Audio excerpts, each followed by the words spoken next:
Bonjour à toutes et à tous, bienvenue chez Ophi Invest AM pour notre point hebdomadaire de marché.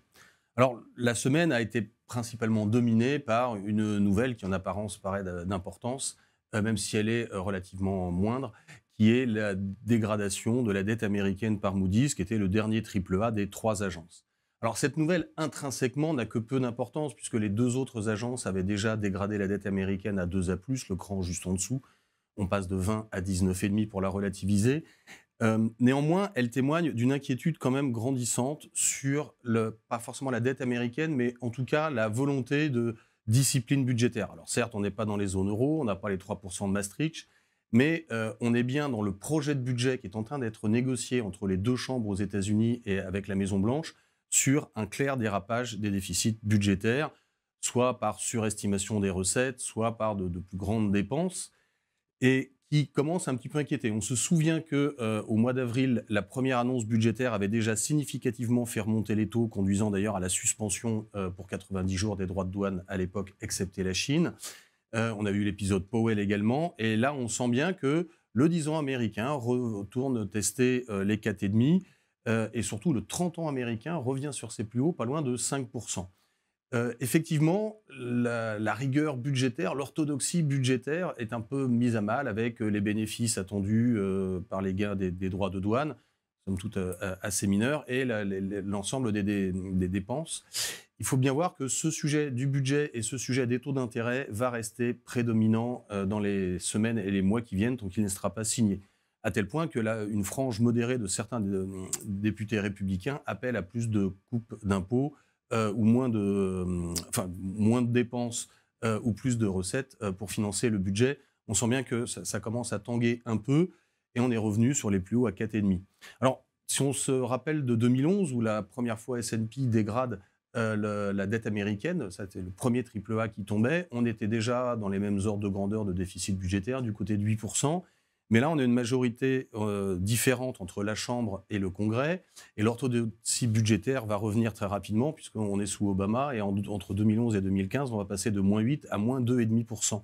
Donc, au-delà de, je dirais, de la note elle-même, c'est la trajectoire future qui décide de l'inquiétude ou pas qu'on peut avoir sur les taux d'intérêt. Là, très clairement, les négociations, pour l'instant, semblent assez ouvertes sur fond de bruit autour de l'ensemble des négociations commerciales, avec des déclarations dans un sens puis dans l'autre, qui continuent d'entretenir l'incertitude. On commence à y être habitué. Alors, point, je dirais, réciproque sur cette guerre commerciale, on a un cadre qui a été reposé en Chine il y a une dizaine de jours, provoquant un net rebond des marchés. Maintenant, les négociations rentrent dans le dur. Il y a un accord qui a été trouvé avec le Royaume-Uni. L'Europe, pour l'instant, même si les échanges sont courtois, on n'a pas beaucoup avancé. En revanche, je dirais à nouveau en effet miroir, et concernant le cas européen, on a eu un accord entre le Royaume-Uni et la zone euro, qui pour le coup, alors je ne veux pas le qualifier de Brexit-in à nouveau, mais rapproche pas mal les entités, notamment du point de vue d'un certain nombre de dossiers en souffrance depuis longtemps, et principalement sur le dossier de la défense. On sent bien qu'il y a à nouveau le camp européen qui se resserre. Au global, aujourd'hui, nos vues n'ont pas tellement changé.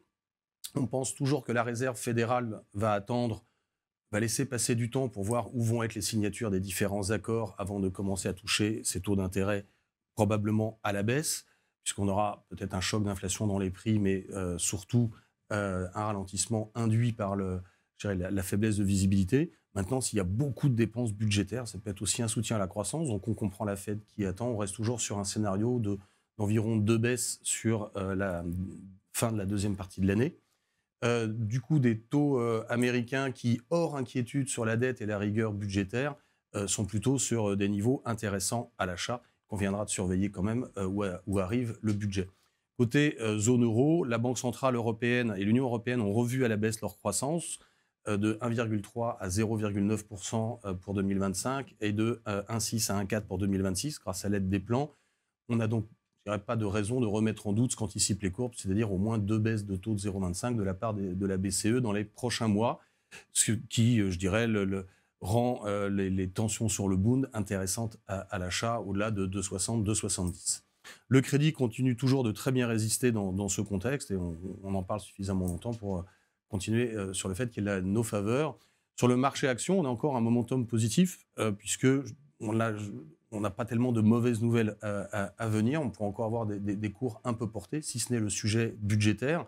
On aura quand même, en fonction des dépenses de l'injection pour les entreprises. Donc nous ne changeons pas notre position, neutre sur les États-Unis et un petit peu long sur la zone euro. Toutefois, il y a fort à parier que les statistiques endures que l'on va progressivement avoir, postérieures au choc de Liberation Day, commencent à tendre peut-être un peu les perspectives de bénéfices et donc des cours actions.